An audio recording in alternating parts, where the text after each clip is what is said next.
kenapa kesenjangan ekonomi di Indonesia itu makin parah pada tahun 2025.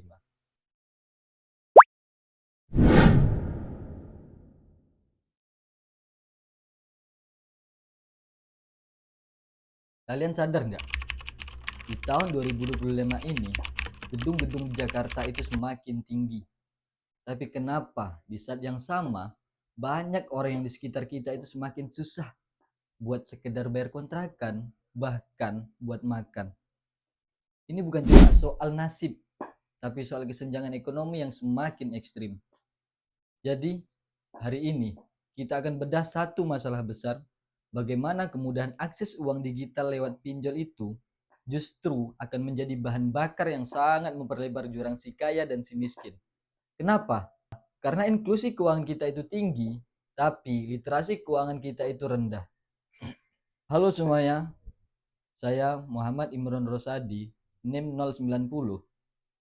Video ini adalah analisis UAS makroekonomi saya untuk dosen pengampu Ibu Aninta Gina. Kita akan membedah kenapa ekonomi Indonesia di 2025 ini punya tantangan kesenjangan yang sangat-sangat serius.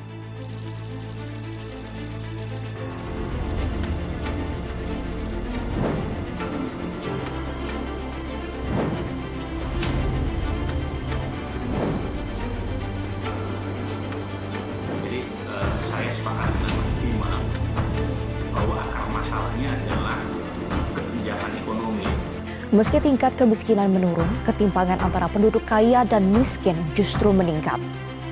Tingkat ketimpangan berdasarkan Gini rasio di desa dan di perkotaan naik dari sebelumnya 0,381 kini meningkat ke 0,388. Ketimpangan terasa di perkotaan karena rasio Gini yang naik dari 0,402 menjadi 0,409. Pertumbuhan Sementara ekonomi Indonesia yang dinilai cukup stabil tidak serta-merta menghapus ketimpangan kaya dan miskin yang terjadi di Indonesia. Oxfam, organisasi nirlaba yang fokus pada pembangunan penanggulangan bencana dan advokasi, merilis sebuah laporan. Dikutip dari cnnindonesia.com, menurut juru bicara Oxfam Indonesia, Dini Widya Stuti, laporan tersebut mendukung pesan betapa pentingnya dan mendesaknya penurunan ketimpangan. Badan Pusat Berdasarkan data Statistik Oxfam, merilis tingkat kemiskinan pada Maret 2025 sebesar 8,47% dengan jumlah penduduk miskin sebanyak 23,85 juta orang. Jumlah penduduk miskin ini turun 0,21 juta orang dibandingkan kondisi September 2024. BPS mencatat angka kemiskinan pada Maret 2025 sebesar 8,47%, merupakan yang terendah selama 2 dekade terakhir. Penurunan kemiskinan 2025 ini terjadi hampir di semua wilayah di Indonesia. Penurunan paling besar terjadi di wilayah Bali dan Nusa Tenggara. Secara umum, tingkat kemiskinan pada periode September 2020 ke Maret 2025 menunjukkan tren menurun, terutama di daerah pedesaan. Namun, disparitas kemiskinan antara wilayah perkotaan dan perdesaan masih lebar. Tingkat kemiskinan di perdesaan sebesar 11,03% lebih tinggi dibandingkan dengan tingkat kemiskinan di perkotaan yang sebesar 6,73%.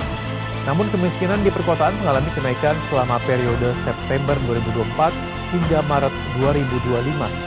Sementara kemiskinan di perdesaan turun. Penduduk miskin menurut BPS adalah mereka dengan pengeluaran di bawah garis kemiskinan, yakni Rp609.160 per kapita per bulan.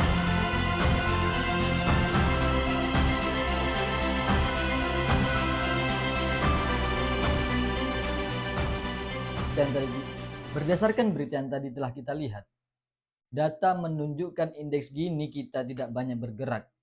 Artinya apa? Ekonomi kita cuma dinikmati oleh segelintir orang saja. Sementara masyarakat bawah justru terjerat dengan utang yang macet yang semakin melonjak di kuartal pertama tahun 2025. Masalah ini jelas. Si kaya pakai teknologinya buat investasi, sedangkan si miskin pakai teknologinya itu buat konsumsi utang. Inilah awal mula bencana makro kita.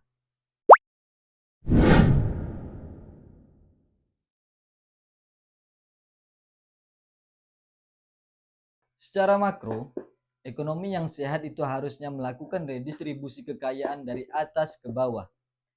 Tapi pinjol itu justru melakukan reverse redistribution, bunga tinggi dari masyarakat bawah mengalir menjadi profit bagi pemilik modal yang di atas. Ini yang membuat uang kita tidak berputar di bawah, tapi mengumpul di puncak piramida.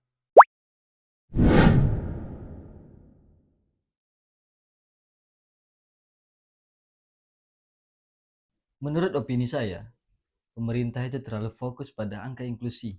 Jadi semua orang itu punya akun bank atau pinjol, tapi mereka lupa pada satu hal, yaitu literasi. Memberi akses pinjol ke orang yang nggak paham dengan yang namanya bunga majemuk, itu ibarat ngasih mobil F1 ke orang yang nggak bisa nyetir. Sudah pasti bakal celaka. Solusinya apa? Kredit scoring yang lebih ketat. Jangan hanya cuma modal KTP. Edukasi literasi keuangan harus jadi syarat wajib sebelum orang bisa mengklik pinjam. Dorong utang produktif untuk sektor mikro, bukan utang konsumtif untuk hanya gaya hidup doang.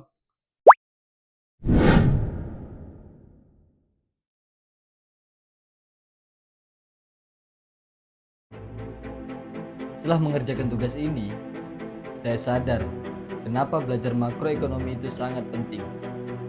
Makro itu membantu kita melihat bahwa masalah individu, jika saja terjadi secara massal, bisa merusak yang namanya fondasi ekonomi negara. Belajar makro itu bikin kita nggak gampang terjebak dengan tren sesaat doang. Terima kasih sudah menonton analisis saya. Semoga bermanfaat untuk kita semua dan ekonomi Indonesia semakin inklusif serta adil.